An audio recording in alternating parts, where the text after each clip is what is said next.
Hello dear students, I am Dr. Manish Patkar and today we will discuss one of the topic of the strength of material, and that is the bending and shear stress. The moment which causes the bending is known as the bending moment, and the relationship between the bending stress and bending moment is represented by a formula that is known as the flexural formula or bending formula. The stress caused by bending are known as the bending stress or flexural stress and denoted by sigma. This formula is very important. This is known as the bending formula or flexural formula and given by m upon I equal to f upon y or sigma upon y equal to E upon r, where m is the bending moment at any section. I is the moment of inertia of the cross section about the neutral axis. Sigma is the bending stress at a distance y from the neutral axis. E is the modulus of elasticity of the beam material, and R is the radius of curvature of the neutral axis. So from this relation we see that sigma equal to bending stress, sigma equal to m upon I into y. If we equate these two, m upon I equal to sigma upon y, then sigma equal to m upon I into y, to which shows that sigma is directly proportional to the y. Okay, means as the distance of the fiber from the neutral axis increases, the bending stress will also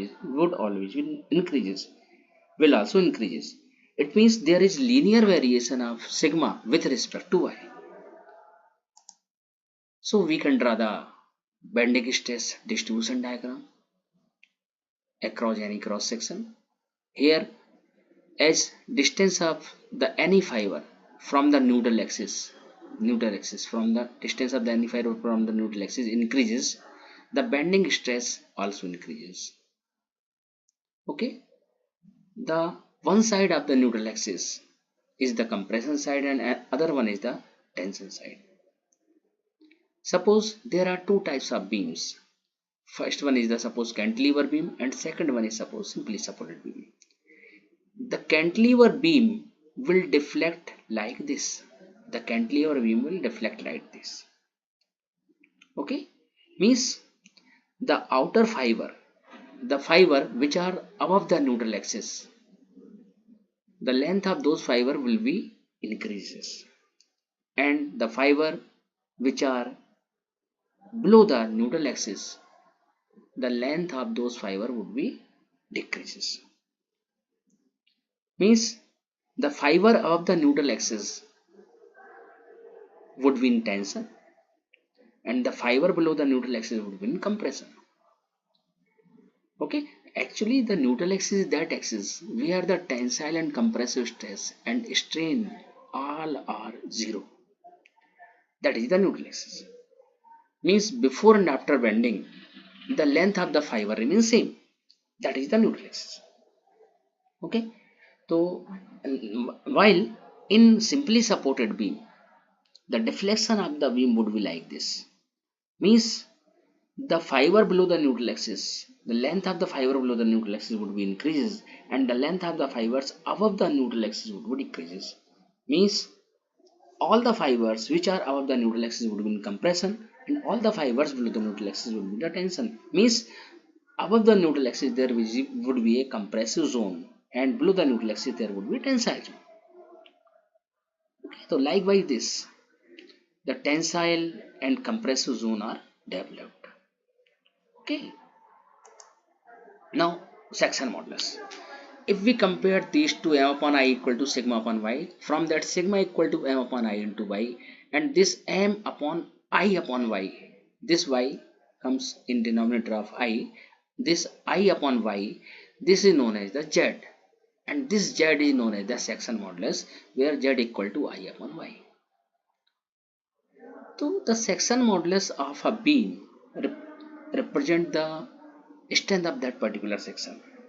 If the section modulus of any particular section, beam section, is more, then its strength would also be more. Okay, now here we will calculate the section modulus for different types of the cross section of the beam. First one is the rectangular section. Here this is new rectangular section of B by D. The moment of inertia of this rectangular section about the neutral axis is given by BDQ by 12. I is the BDQ by 12. And what is the Ymax? Ymax is the distance of the outermost fiber from the neutral axis. Means this distance or this distance, maximum of these two would be taken as Ymax, and that is the D by 2. Okay. Now the section modulus Z equal to I upon Ymax. This maximum distance, that is BDQ by 12 divided by D by 2, that is BD square by 6. So for the rectangular section, the section modulus is BD square by 6. For the hollow rectangular section, suppose there is capital V by capital T and small v by small d. For the hollow rectangular section, I is given by moment of inertia of this hollow rectangular section about the neutral axis, that is given by BDQ by 12 minus small BDQ by 12, means that is the 1 by 12 BDQ minus BDQ. And the distance of outer fiber from the neutral axis, that is capital D by 2, from here to here or here to here, maximum of these two. Okay, then that is the D by 2. So section modulus Z equal to I upon Ymax, that is BDQ minus BDQ divided by 12 divided by D by 2, that is the BDQ minus BDQ divided by 60.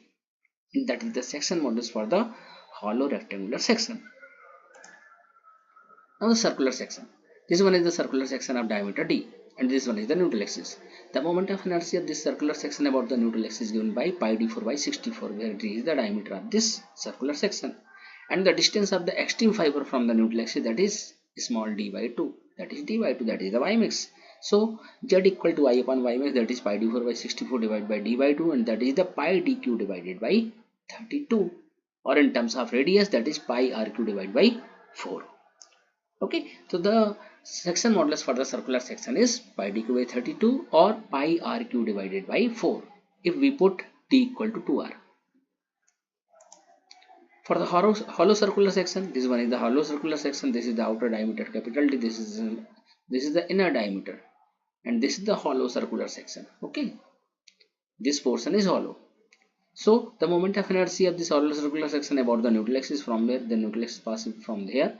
Okay, the I equal to pi d4 by 64 minus pi d4 by 64 means pi by 64 capital D4 minus small d4, and the distance of the outer fiber from the neutral axis, this distance from here to here, that is d by 2.